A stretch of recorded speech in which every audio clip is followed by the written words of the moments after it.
En el nombre del Padre, del Hijo y del Espíritu Santo. Amén. Jesús, luz verdadera que ilumina a todo hombre, luz que llega a este mundo. Nosotros sabemos que tú has venido de Dios, el Padre, para ser nuestro Maestro, y que enseña los caminos de la verdad. Las palabras que oímos de ti son espíritu y son vida, pero no tienes digno de abrir el libro y pusiste el sello, tú solo, tú que diste tu vida por nosotros y nos mostraste para Dios con tu sangre. Danos a conocer los misterios del reino de Dios y la santidad de tu corazón. Descúbrenos los tesoros de la sabiduría y de la ciencia de Dios en ti se oculta. Haz que tu palabra que entre nuestras almas y guíe por nuestros pasos, ilumine nuestra senda hasta que comience la alegría y se extienda las tinieblas. Tú que vives y reinas por los siglos de los siglos. Amén.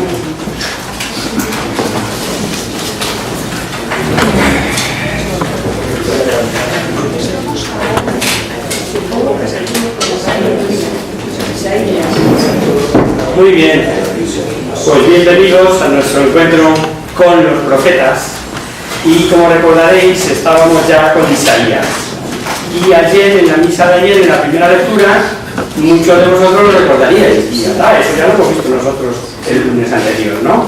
La llamada de Isaías y ese, no sé cómo definirlo, ¿no?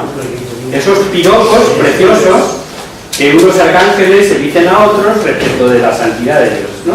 Santo, santo, que el santo que rezamos en la misa, como sabéis, es una oración de ángeles.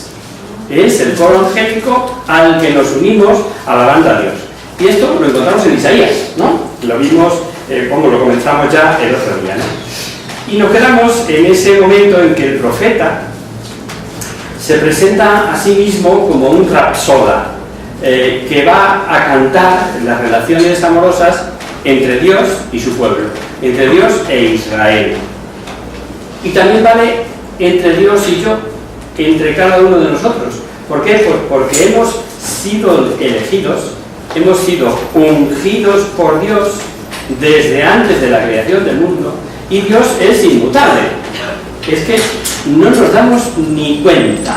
Son tales las verdades súper extraordinarias, la de regalos que el Señor nos ha hecho, que lo tenemos como muy conocido, como el que lo tiene ya por nacimiento o por naturaleza. Y eso no le quita nada a que siga siendo un súper regalo. Valdría la pena, creo yo, olvidarnos un rato de todos nuestros problemas y cuando nos encontremos a solas pensar y meditar lo que Dios ha hecho por mí. Y no solo en el orden natural, como puede ser el darnos la vida, el sol, el aire, sino, y mucho más importante, enormemente más importante, el darnos los sacramentos. Desde el momento aquel que de chiquitines nos llevaron a ser bautizados, que ya recibimos la potestad de hijos, y nos hizo reyes, sacerdotes, profetas, por el hecho de ser bautizados, pues desde aquel momento, ¿no? Y luego esa posibilidad que tenemos de recibir el perdón, y una y otra vez, y pensar cuántas veces hemos sentido en nuestro interior mociones, impulsos de Dios, toques a nuestro corazón, como yo lo llamo, en encuentros, en ejercicios, en libros santos, en llamadas por la palabra de Dios, en la Sagrada Escritura, aquí o en otro sitio. Y por otro lado, ¿cuál ha sido nuestra respuesta? ¿Cómo hemos ido respondiendo a esas llamadas? Pienso que a más de uno se nos podría repetir lo que les decía Isaías, que esperando de la viña uvas sabrosas, solo encontró agrazones. ¿Qué más puede hacer el Señor por mí? Vamos a leer ya del capítulo 5 de Isaías, donde estábamos, 4 versículos, los 4 primeros. Luego vamos a seguir leyendo más, pero primero Isaías 5, del 1 al 4. Voy a cantar a mi amado el canto de mi amor en su viña. Tenía mi amado una viña en un fértil repuesto. La cavó, la decantó y la plantó de vides selectas. Edificó en medio de ella una torre e hizo en ella un lagar, esperando que le daría uvas, pero le dio arazones. Ahora pues, vecinos de Jerusalén y varones de Judá, juzgad entre mí y mi viña. ¿Qué más podía yo hacer por mi viña que no lo hiciera? ¿Cómo esperando que diese uvas dio a razones? Dado razones. Y cuando Isaías decía estas palabras en nombre de Yahvé, acabó anunciando la desaparición de aquel reino del norte donde estaba predicando, del reino de Israel. Seguimos leyendo, del 5 al 7. Pues os voy a decir lo que haré con mi viña. Le quitaré su cerca y servirá de pasto. Derribaré su tapia y será pisoteada. La convertiré en un erial. No la podarán ni la escardarán. Crecerán cardos y abrojos. Y prohibiré a las nubes que lluevan sobre ella. La viña del Señor Todopoderoso es el pueblo de Israel. Y los hombres de Judá su plantel escogido. Esperaba de ellos derecho, y no hay más que asesinatos. Esperaba justicia, y solo hay lamentos. Perfecto. Menos mal que nosotros, amparados en Jesucristo, sabemos que Él intercede por nosotros, una y otra vez. Y un año tras otro nos seguirá dando plazo, ¿no? Un año más esperaré. No sé si os acordáis, pues Jesucristo lo dijo, lo encontramos en el Evangelio de Lucas. Sin perder Isaías, porque luego volveremos sobre él, vamos a buscar Lucas 13, del 6 al 9.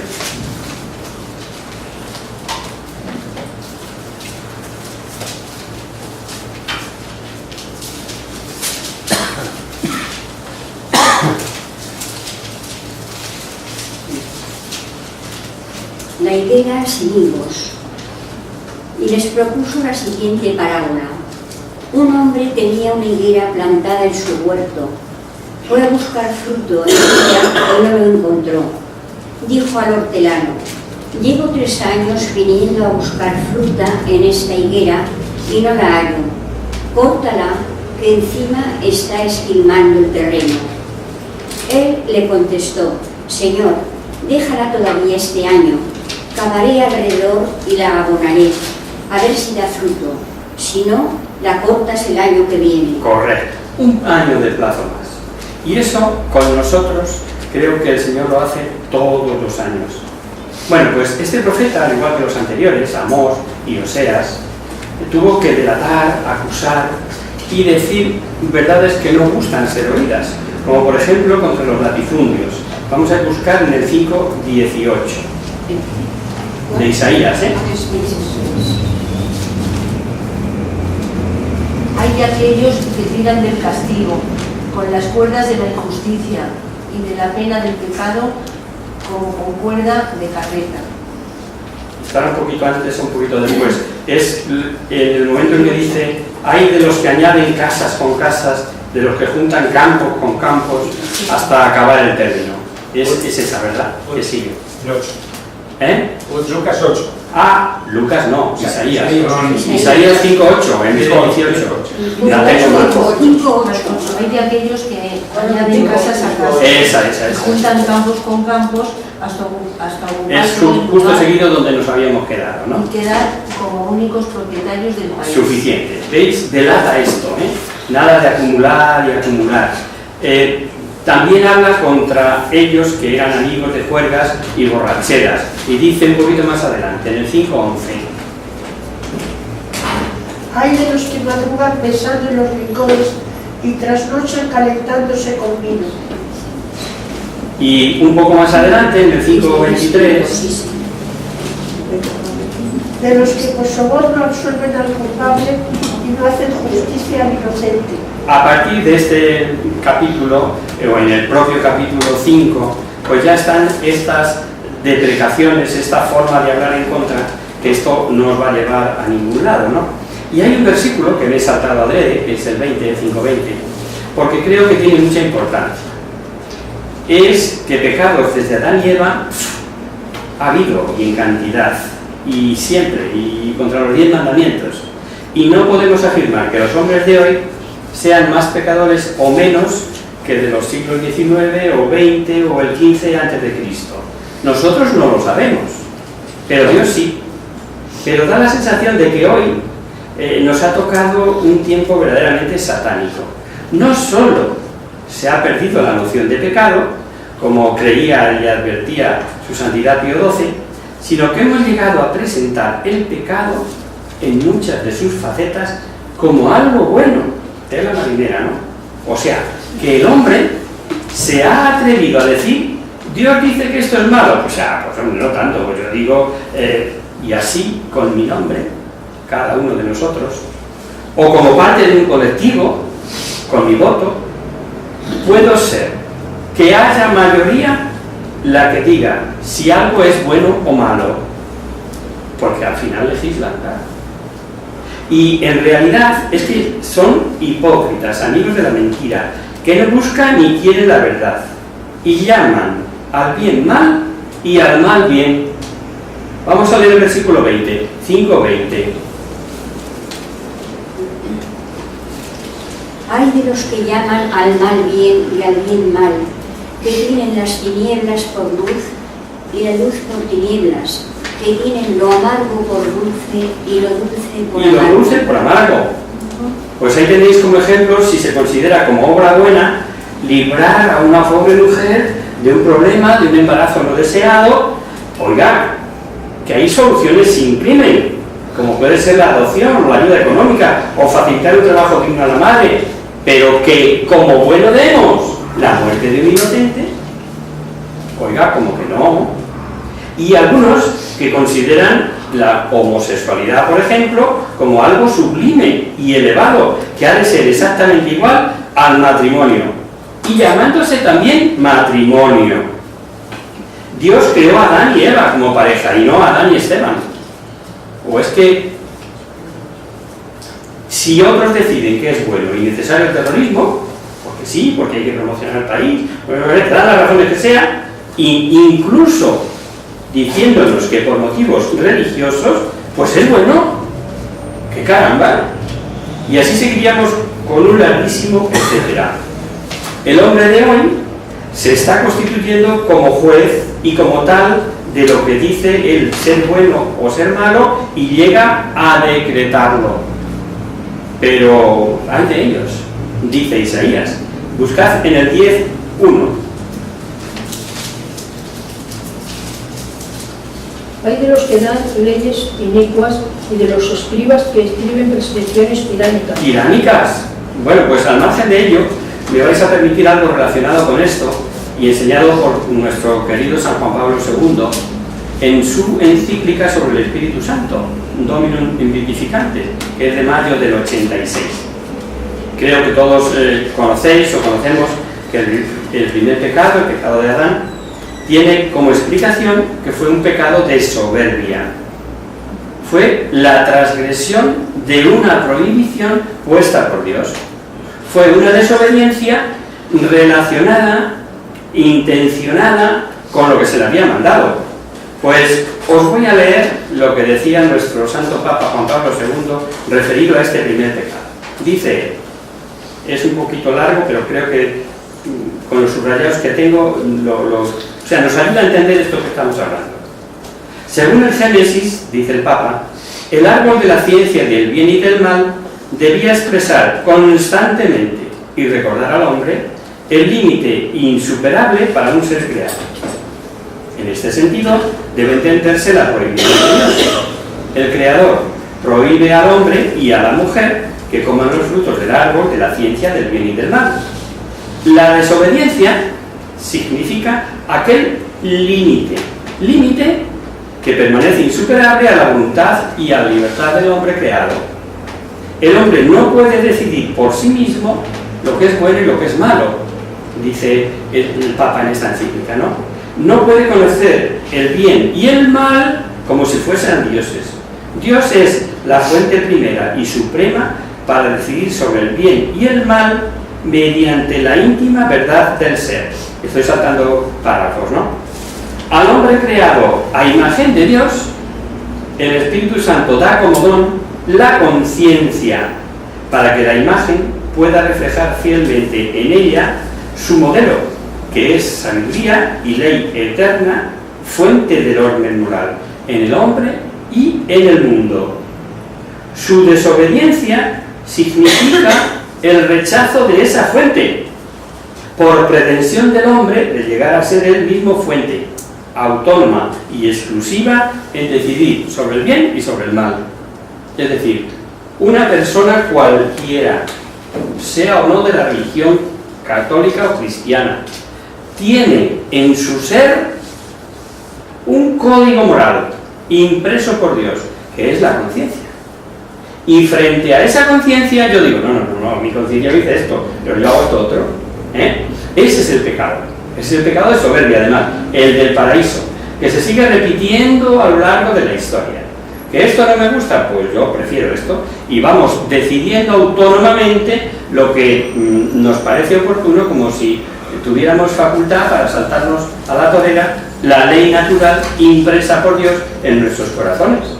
Por esa ley natural impresa en nuestros corazones se van a salvar muchísimas almas, aunque no hayan conocido a Cristo jamás, porque son fieles al código moral que el Señor imprime en nuestras almas en el momento de ser concebidos, y mucho más para los bautizados, claro, en el momento de ser bautizados, hijos de Dios.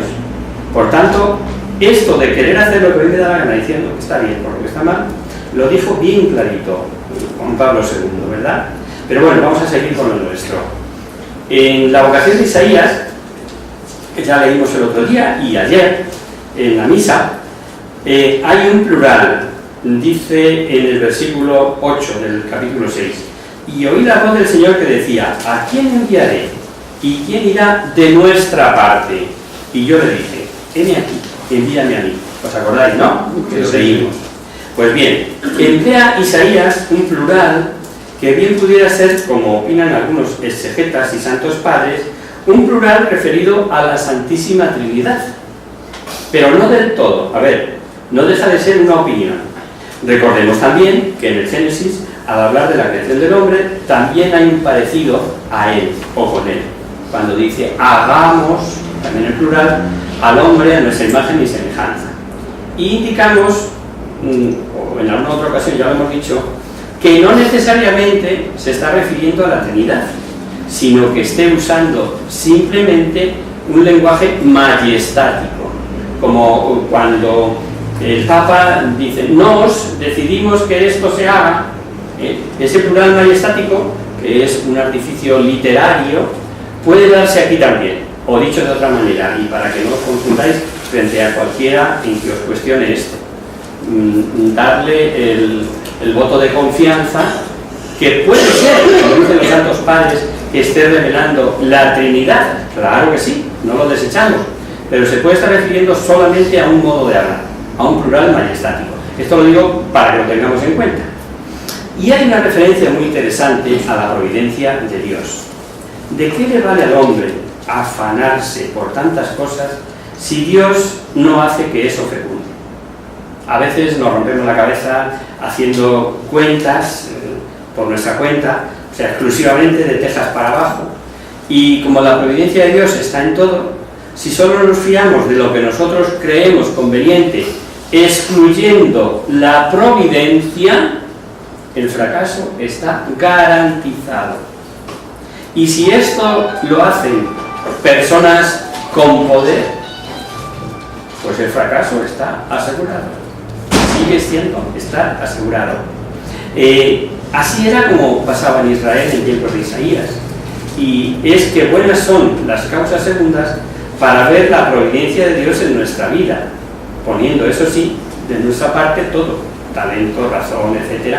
Pero, y aquí está la clave, sin excluir a Dios. Si actuamos en la vida, pues por lo que yo sé, lo que dice mi asesor, pero Dios olvidado del todo, mal asunto, ¿no? Vamos a leerlo. Isaías 31:1. En este caso se refiere a fiarse del poder político, ¿no? Isaías 31:1. Hay de los que bajan a Egipto en busca de socorro y se apoyan en su caballería. Confían en los carros porque son numerosos y en los jinetes porque son muy fuertes, pero no recurren al Santo de Israel, no consultan al Señor. Exacto, ¿no?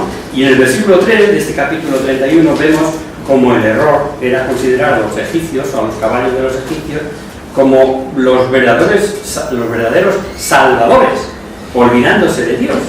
Y a continuación viene un texto que da que pensar. Vamos a buscar Isaías 6, del 9 al 11. Digo que da que pensar y no es nada fácil de entender. Ya ha salido esto en otras ocasiones y creo recordar. Sí. Él me dijo, ve y di a este pueblo, oíd y no entendáis, ved y no conozcáis, endurece el corazón de este pueblo, tapa sus oídos, cierra sus ojos, que no vea con sus ojos, ni oiga con sus oídos, ni entienda su corazón, y no sea curado de nuevo. Y yo le dije, ¿hasta cuándo, Señor? Respondió, hasta que las ciudades quedan asoladas, sin habitantes, y las casas sin moradores, y la tierra de labor hecha un desierto. Suficiente. Y cuando no haya nada en ningún sitio, hasta entonces. Vamos a ver si entendemos este texto, que como digo no es fácil. Y hemos de considerar varias cosas. Primera, Dios sí quiere que entiendan y vean. Sería absurdo en Dios, que es amor, que quisiera que lo entendieran y vieran. Segundo, Dios suscita profetas precisamente, entre otras cosas, para eso, para que viendo y oyendo y visualizando, porque en muchas ocasiones los profetas, sabéis cómo que actúan por puro, todo lo que les manda el Señor, con tal que les entre por los ojos el mensaje, ¿verdad? Pues bien, y con eso se arrepientan. Y tercero, el resultado es fruto de la misión del enviado, pues depende de que le acepten o de que no quieran aceptar. Pues, como siempre, Dios respeta nuestra libertad, respeta la libertad humana. Y vistas estas tres consideraciones indiscutibles, para que no se nos olvide, por eso voy por delante con ellas, digamos que Dios envía, pero sabe y manifiesta que no aceptarán a corto plazo. Y aun sabiendo esto, el profeta ha de predicar, ha de ser fiel a su misión. Entonces, ¿para qué ordena Dios esta predicación al profeta?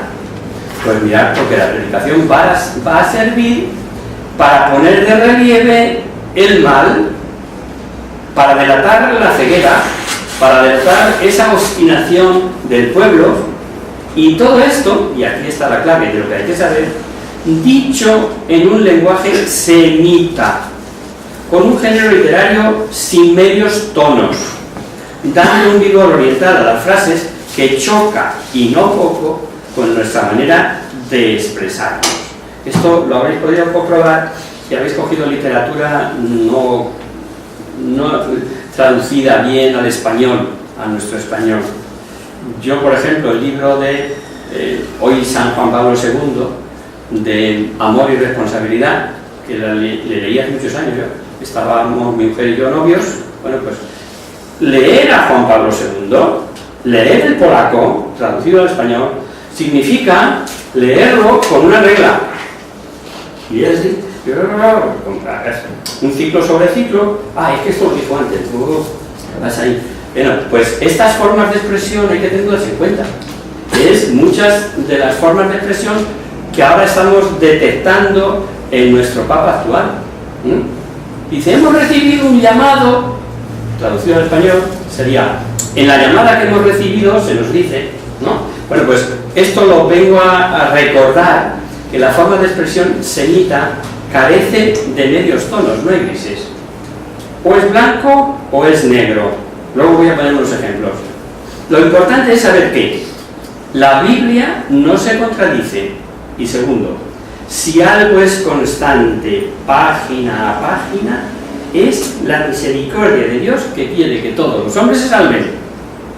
Luego, está claro que algo tendremos que buscar en este pasaje que hemos leído de Isaías para entenderlo correctamente, ¿no?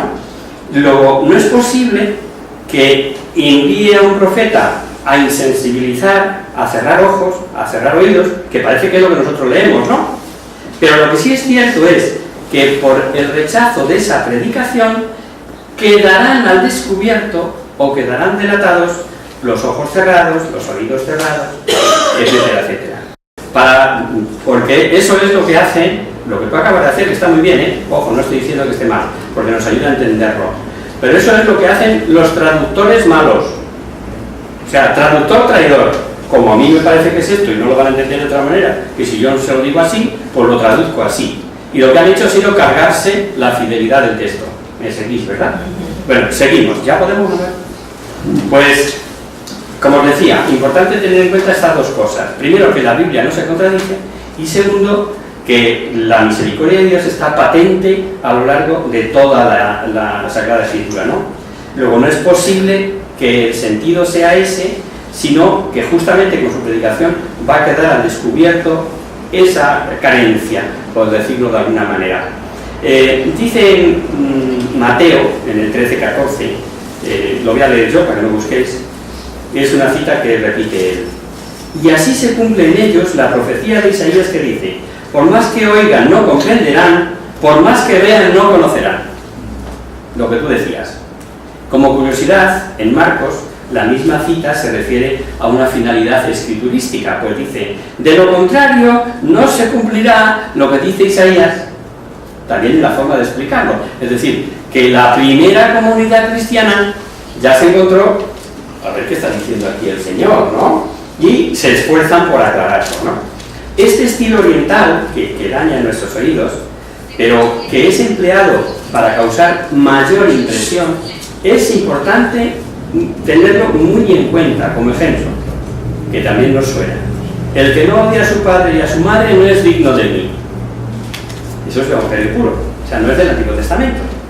¿Cómo lo hubiera expresado Jesús hoy en el lenguaje de la España del siglo XXI? El que antepone sus intereses, aunque sean familiares, a los espirituales, no puede ser discípulo mío. Lo entendemos, ¿verdad? Y de hecho esto es lo que ocurre en el caso de las vocaciones religiosas. Por ejemplo, otros ejemplos. Si alguno te hiere de una mejilla, ofrécele la otra. O si te pide el manto, dale también la túnica. No hay medios tonos. Es A o B, blanco o negro. Claro que no se puede tomar literalmente, sino que sirve para inculcar un espíritu de mansedumbre, en el primer caso, y de desprendimiento, en el segundo caso, en el caso del manto, etcétera, etcétera. Resumen. Estas frases de Isaías, exageradas, un poco violentas, muy del estilo oriental, para forzar voluntades, expresan el resultado de su predicación, que ha sido de rechazo, de apostasía. Así se entiende que diga: haz torpe su corazón. Sí que era torpe, pero lo que nos enseña es que así se queda al descubierto. O cuando dice duros son sus oídos, es cierto que eran duros, pero podemos decir que si no hubiera predicado, no habría sido declarado ese endurecimiento, ¿no? Hay un comentarista, que habréis oído hablar de él, Alonso Sokal o Sicre, de Ediciones Cristiandad, que dicen esto: como los alimentos buenos pueden resultar perjudiciales para un estómago enfermo, así las cosas espirituales y santas suelen tener efectos contraproducentes en almas mal dispuestas. Y dice el otro escriturista: no dice mi pueblo, sino este pueblo. Y explica que aunque Dios se revela con acciones y palabras para ojos y oídos, el pueblo no está abierto. Este pueblo no está abierto para intentar comprender o entrar en lo que se le está diciendo. Tiene que haber, esto ya para nosotros, armonía de ojos y oídos con el interior del hombre. Al embotarse la percepción interna, los oídos quedan sordos y los ojos ciegos. Los objetos se vuelven opacos y la lengua ininteligible. Estoy hablando ahora de los ojos del corazón, lo explicaba el otro día el sacerdote de mi parroquia, que estaba dando la misa de niños, ¿no? Hablando de la fe y de que el corazón tenía ojos. Se lo explicó de esa misma manera, o sea, muy bonito, muy claro, en un lenguaje para niños. ¿El corazón tiene ojos? Sí. Tiene ojos porque ahí decimos que residen nuestros sentimientos, y los sentimientos son los que decía él. Si nosotros decimos que ahí en esa cajita dorada está el Señor, y yo me lo creo, mis ojos de la cara los ha guiado los ojos del corazón para creer que ahí en esa cajita dorada está el Señor, ¿no? Por eso digo, si el interior no está en sintonía con el exterior, pues obviamente claro que no ven. Otra cosa es que al final tiene como un aire de ironía, como un antropomorfismo, pues dice, no sea que se cure. Es como si dijera, he fallado ya, no es que tenga que revocar sentencia. Pues bien, esto sabéis que lo explica muy bien San Pablo. San Pablo lo explica con relación a los judíos de Roma, cuando dice que unos le aceptaban y otros no. Y recurre a esta cita de Isaías. Vamos a buscarlo. En Hechos 28, del 23 al 27.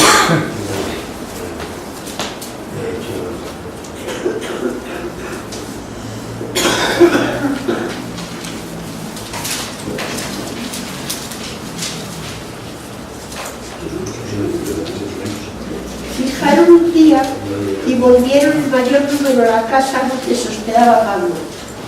Desde la mañana hasta la tarde estuvo exponiéndoles el reino de Dios y esforzándose por ganarlos para Jesús con argumentos de la ley de Moisés y de los profetas. Unos se dejaban persuadir por su palabra, otros en cambio seguían sin creer. Como no se ponían de acuerdo cuando estaban a punto de retirarse, Pablo les dijo: con razón dijo el Espíritu Santo a vuestros antepasados por medio del profeta Isaías: ve a este pueblo y diles, oiréis pero no entenderéis, miraréis pero no veréis, porque se han botado el corazón de este pueblo, han endurecido sus oídos, para no ver con sus ojos ni oír con sus oídos, y entender con el corazón y convertirse para que yo los sane. Perfecto, también se entiende, ¿no? Con la aplicación que nos ha dado San Pablo no hay que hablar mucho más. Pues que sepáis también que Juan cita este texto de Isaías otra vez ante la incredulidad de los judíos. Vamos a buscar Juan 12, leemos del 37 al 43. Juan, del Evangelio de Juan, capítulo 12, del 37 al 43. Aunque había hecho tan grandes milagros delante de ellos, no creían en él. Así se cumplió lo que dijo Isaías: Señor, ¿quién ha creído en nuestra doctrina?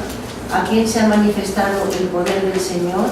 Y no podían creer porque ya había dicho también Isaías: les has cerrado sus ojos y has embotado su mente, para que sus ojos no vean ni su mente comprenda. Así no podrán convertirse ni yo los tendré que sanar. Isaías dijo esto porque vio su gloria y habló de él. A pesar de todo, muchos aún de los mismos jefes creyeron en él, pero por miedo a los fariseos no lo confesaban, para que no los expulsaran de la sinagoga. Hasta 43, pues preferían la honra que dan los hombres a la honra que da Dios. Claro, ahí está la clave. O sea, cada uno en su contexto, ¿no? Aquí Juan ve que efectivamente también son incrédulos adrede, y descubre un pequeñito detalle de lo que pasaba allí en aquella comunidad, ¿no? Que algunos creyeron, pero si lo decían abiertamente les iban a zurrar, porque la expulsión de la sinagoga entre los judíos era telita marinera. Esto cuando se ve bien es en aquel ciego de nacimiento, que hasta los padres, cuando lo cura Jesús, rehúyen decir que es hijo suyo. Se limitan a decir, yo solo sé que es nuestro hijo y que nació así. ¿Por qué? Pues porque ir en contra del poder establecido suponía la expulsión de la sinagoga. Era, hombre, hoy ni siquiera el destierro, porque con el mundo global tampoco vale el ejemplo, ¿no? Pero es como si todo lo que depende de ti te lo quiten de golpe y ahora te busca la vida. Eso era la expulsión de la sinagoga en la sociedad judía. Ni pretendemos ni podemos en el curso comentar una a una, versículo a versículo, cada cita de cada profeta. Pero lo que sí quiero es que se tenga una idea clara de la época, de la persona, del mensaje, que ese sí es el objetivo del curso, ¿no?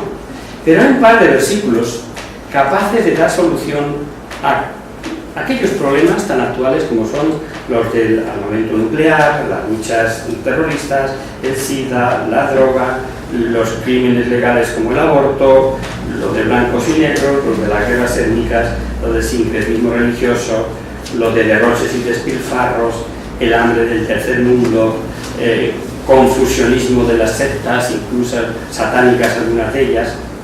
Frente a tantos simposios, comisiones, presupuestos, estudios de reputados economistas, sociólogos, psicólogos, de tantas organizaciones y sin embargo cada vez más separación de unos y otros y cada vez más problemas nuevos sin resolver.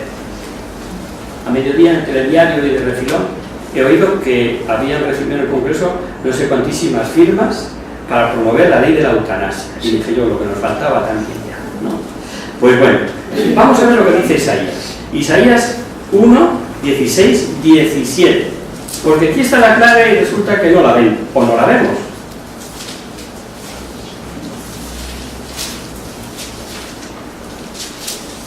Lavaos, limpiaos, quitad ante mis ojos la iniquidad de vuestras acciones. Dejad de hacer el mal, aprended a hacer el bien, buscad lo justo, restituid al agraviado, haced justicia al huérfano, amparad a la viuda. Casi nada, ¿no? Limpiaos, dejad de hacer el mal, aprended a hacer el bien, buscad lo justo. A los políticos, cuando prometen su cargo, al ocupar un ministerio, hoy casi ninguno jura, promete, yo les diría que prometieran la forma de vida que Yahvé decía por medio de Isaías, que había que llevar, y que vamos a leer, Isaías 33, 15 en adelante. El que camina en la justicia y habla rectamente, el que rechaza una ganancia arrancada a la fuerza, el que sacude su mano para no aceptar soborno, tapa sus oídos para no oír intrigas de sangre y cierra sus ojos para no ver el mal. Sí. Ese morará en lugar excelso, ciudadela escarpada será su refugio, tendrá pan y no le faltará agua. Correcto, hasta ahí vale, ¿no? Andar en justicia, hablar con rectitud, rehusar ganancias fraudulentas, sacudir las palmas de la mano para no aceptar sobornos. Digo, ¿no estaría bien que lo prometieran? Pues bien, desde el principio de la Biblia, con el llamado protoevangelio, toda la revelación apunta ya a Jesucristo. ¿Recordáis lo que hemos llamado el protoevangelio? Sobre todo los veteranos, Los nuevos les perdono, los veteranos no. Los veteranos se tienen que saber esto ya para el 10 de junio. Este año examino, Este año pongo examen. Y esta hora tenéis que saber. Pongo perpetua enemistad entre ti y la mujer, entre tu linaje y el tuyo. Él te aplastará la cabeza y tú le acecharás el talo. El Mesías, a partir de esta cita, se irá anunciando de manera progresiva, pero con un retrato robot perfecto, rasgo tras rasgo. Nos dice en Génesis, será del pueblo escogido de la tribu de Judá. En la primera de Samuel se nos dirá que de la familia de David, ya vamos acotando. Nos dirá Miqueas que nacerá en Belén. Nos dirá Zacarías que será un rey a la vez victorioso y humilde. Bueno, pues Isaías aporta además rasgos de su personalidad, pues dirá que será un Mesías personal, Dios fuerte, Rey y Salvador, Príncipe de la paz y, como vimos ya el otro día creo, o el anterior, que nacería de una virgen. Bueno, pues vamos a leer el capítulo 9, versículos del 5 al 6.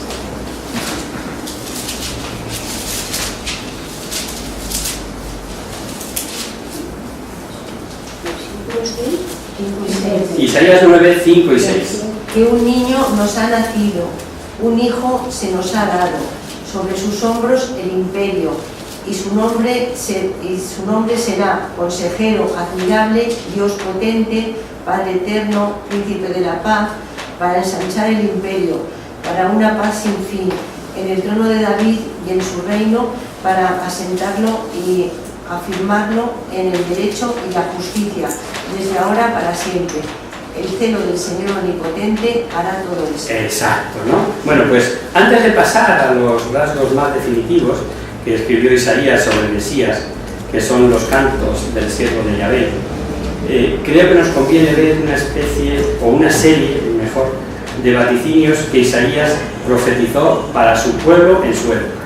Por ejemplo, ante la muerte del rey de Asiria, el primero que nos aparece, el Tiglat-Pileser III, Filistea invitó a Judá a rebelarse contra Asiria, pues le parecía que era el momento oportuno. Ha muerto el rey, pues vamos allá.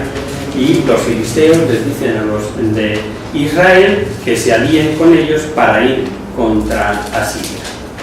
Isaías sabe que la solución no está en aprovechar las circunstancias políticas más o menos favorables como era esta, sino que la solución está en la fidelidad del pueblo a la alianza con Yahvé, y no en la muerte del poderoso, sino en la fidelidad a los mandamientos. Y advierte y vaticina que si este rey muerto era una culebra, su sucesor, Sargón II, resultará ser una víbora y dará siempre soluciones válidas, como así fue. El que conquista al final el reino del norte es su hijo, Sargón II. Mejor leemos Isaías 14, del 29 al 32.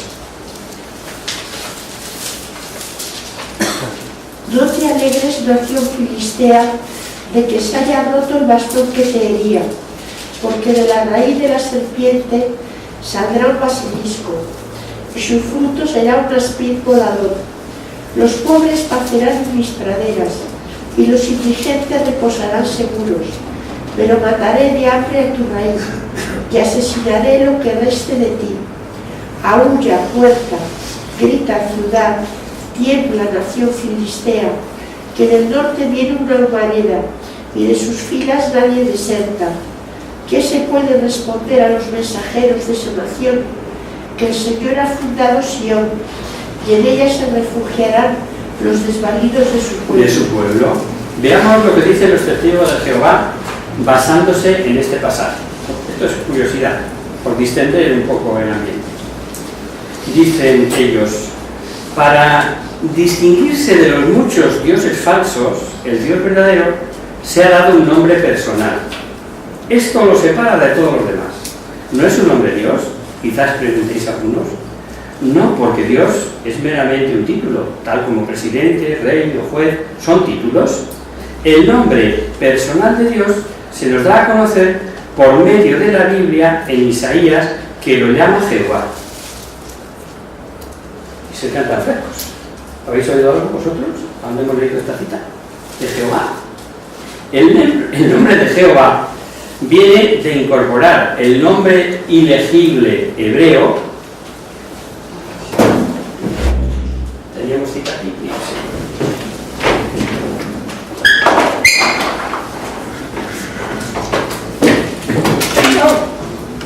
El año pasado.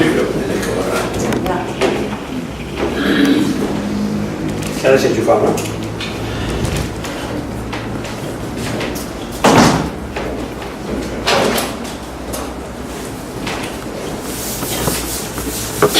Aquí no escribo nada más que yo, porque se ve.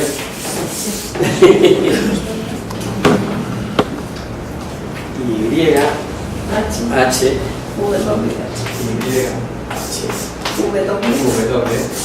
Y H. si sois capaces de leerme eso, pues ya tenéis un 10 cada uno. ¿Bien? Sin examinarse, ¿no? Sin examinarse. Muy bien, hay que decirlo.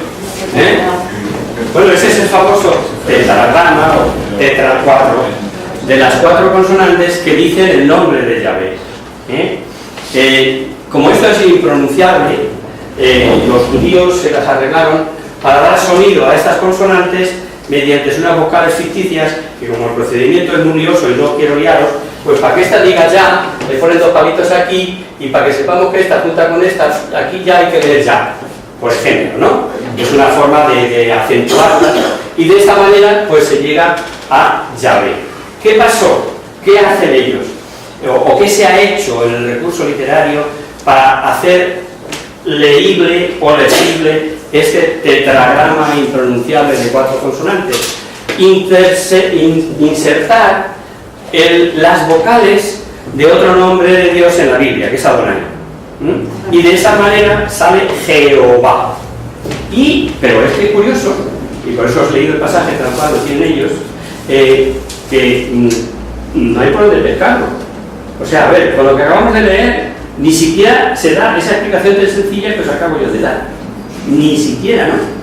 El nombre de incorporar, bueno, ya me lo he dicho, ¿no? Esto lo hicieron los masoretas, que eran unos escribas hebreos dedicados a preservar las escrituras hebreas. Y aproximadamente entre 750 y 1000 después de Jesucristo, cuando revisaron la Biblia para poder leerla en el hebreo original. Si consideraran que el nombre muchas veces en la Biblia es como el doble de la persona, o sea, el nombre es la persona misma, de luego no caerían en tales errores. Pero no decir que el nombre sea este o aquel o el otro, sino sencillamente decir o hacer el nombre. Antes hemos leído Jerusalén, la nueva Biblia española, tal vez se entienda un poco mejor, dice: mirad, el Señor en persona viene de lejos, arde su cólera con espesa humareda, sus labios están llenos de furor, su lengua es fuego abrasador, su aliento es torrente desbordado que alcanza hasta el cuello. Por supuesto que quien viene no es el nombre, sino Yahvé. Senaquerib, hijo de Sargón II, tuvo que abandonar el asedio de Palestina por problemas internos y luego fue asesinado por sus hijos. Isaías se llevó una gran decepción, pues si al retirarse el enemigo hubieran dado gracias a Dios y si el asedio que habían padecido les hubiese servido de escarmiento, pero ¿qué va? Los israelitas hicieron lo que aquel joven que después de haber aprobado las oposiciones decía: es que he trabajado tanto, me preparé a fondo, pero de las oraciones que había pedido a su prima, a la monja, a su tía, a todos los compañeros, de eso ni mencionarlo. Pues esto es lo que le pasó al bueno de Isaías con la actitud del pueblo de Israel. Los israelitas igual, pero Isaías les reprueba el desmesurado regocijo y les predice la ruina. Escuchemos, con esto vamos a acabar, pues ya se me ha acabado la hoja y así sigo aquí el próximo día. Isaías 22, del 1 al 3.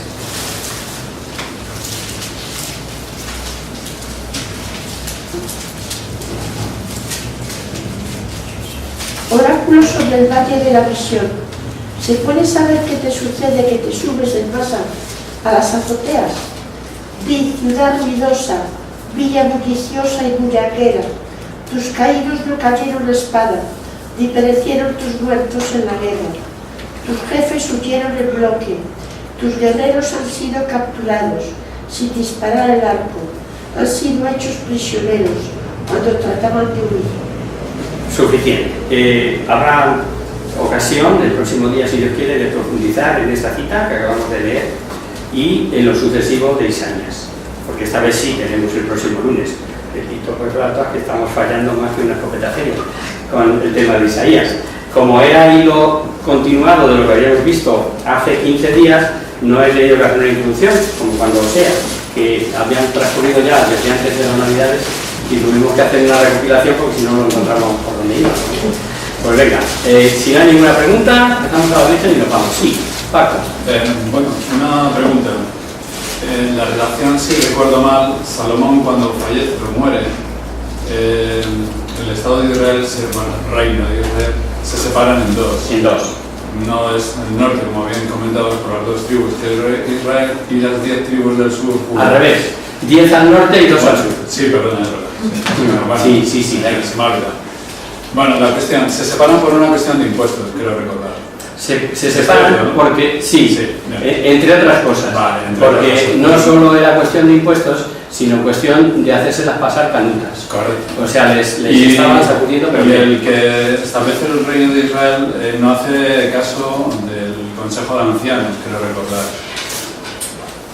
Bueno, él sigue sus directrices y evidentemente establece Israel, el del reino del norte, pero quiero recordar que también Sargón II se mete al saco a Israel porque no paga los impuestos. Los tributos. Claro, no, la historia es mucho más larga. Bueno, Sí, sí, sí, es más sí, larga, sí, pero sí. bueno, hace un primer asedio y como no siguen pagando, les dice que sí, les dan largas, pero a la segunda vez es cuando se meten al saco y destruyen y Y aniquilan dicen, se acabó. a Israel. Ni unidos a Filistea, ni sin Correcto. Filistea. Con lo cual, la movida de toda la historia de separarse de Israel, se dividen a sí mismos, pero luego a su vez se dividen y se aniquilan. Es decir, no aprendieron nada de la historia de sus mayores. Claro. Bueno, es simplemente un detalle que para eso están los profetas, para decir, oiga, hay que cambiar y cambiar de actitud y de actitud. Es su- pero van a ser la historia, ¿no? su lucha. Tristemente luego se repite y Judá va a acabar exactamente igual, pero con Nabucodonosor que los va a aniquilar. Exactamente. Unos son a Siria y otros a Babilonia. Y la historia se repite. Y la historia se repite. Y se sigue repitiendo. Correcto, correcto. Sí, sí, sí.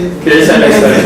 Pero todo es una cuestión de impuestos. ¿Ustedes qué piensan? Mucho, nada lo mismo. En principio, sí, vamos a básicamente era una cuestión de exigencia económica y de tributos, Correcto. pero junto con eso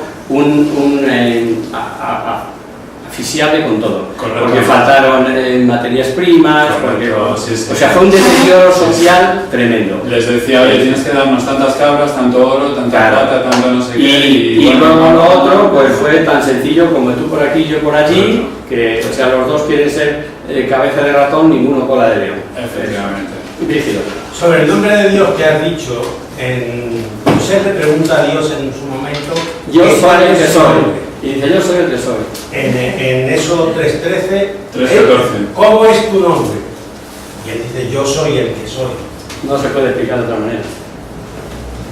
Sí, ese sobrenombre de Adonai. Ese nombre, ¿dónde aparece y qué quiere decir? Lo mismo, es el Señor. Es el Señor. Son traducciones y tradiciones. O sea, hay un estudio precioso sobre el Pentateuco, que no tengo tiempo de explicarte, pero ahora viene en colores. Viene todo sobre, a ver que no se me olvide de dónde procede la formación del Antiguo Testamento y especialmente del Pentateuco. Tiene de origen 4 escuelas, y ahora eso ya está superado, por cierto, también. Pues una de ellas, para entendernos, que es que de memoria no lo recuerdo, cada vez que se refiere al Señor dice Adonai. Y la otra escuela dice Yahvé. Ninguna de las dos está hablando correctamente, porque para hablarlo bien tendría que decir eso, que significa yo soy el que soy, pero es ininteligible a nuestro lenguaje. La yavista y la logista. Yavista, gracias, Pedro. Yavista, eloísta, sacerdotal y deuteronomista. ¿Y Las eso- 4 escuelas. ¿Y eso qué significa? ¿Que había como varios rollos del Pentateuco? Significa es una pena que no hayamos podido, es que nunca se puede hacer todo, ¿no? Pero en el curso que hacemos de Introducción a la Sagrada Escritura, y sobre todo a Pentateuco, se explica todo eso. Son, para entendernos, como afluentes de un gran río, distintas tradiciones que han brotado por aquí, pues sí, como un gran río. Y que confluyen.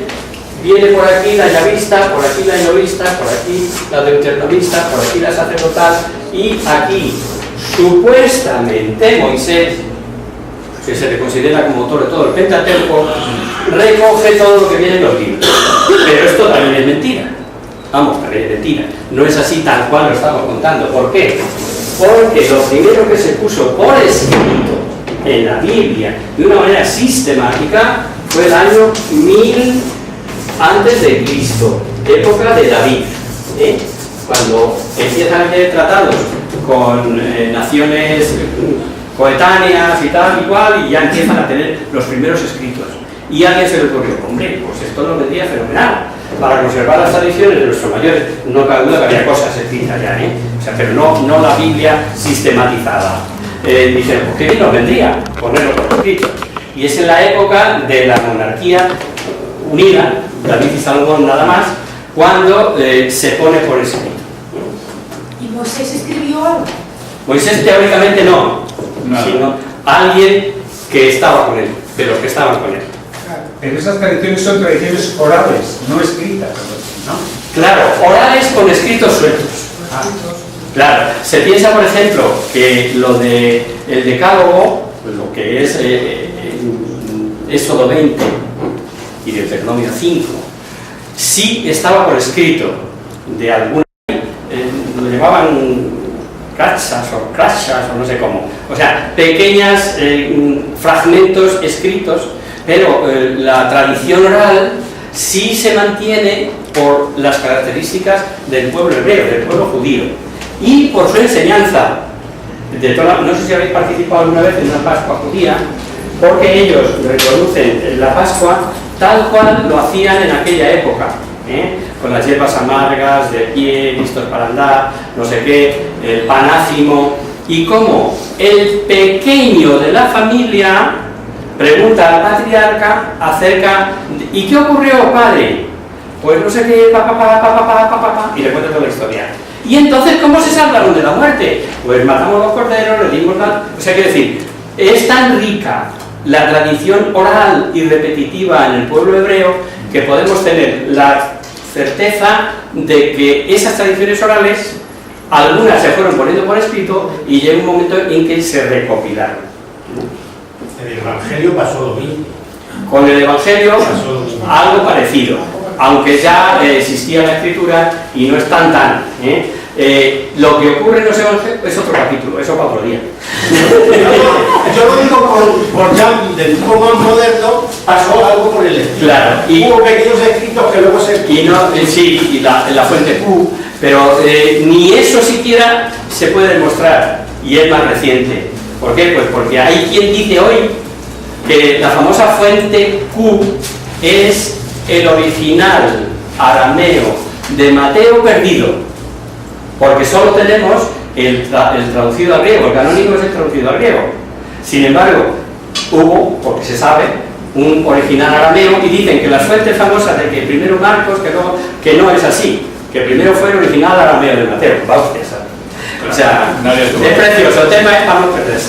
Rezamos a la Virgen, en el nombre del Padre, del Hijo y del Espíritu Santo. Amén.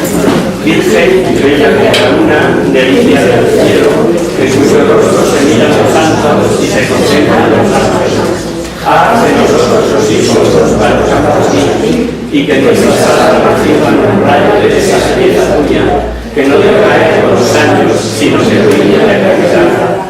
María, sol del cielo, despierta la vida donde haya muerte, e ilumina los espíritus que haya tinieblas. Reflejando el rostro de tus hijos, concédenos un destello de tu luz y tu fervor. María, poderosa como ejército, concede a nuestra vida la victoria. Somos tan débiles y nuestro enemigo nos pretende con tantos estragos, mas con tu bandera nos sentimos seguros del desierto. Él conoce el poder del pie y te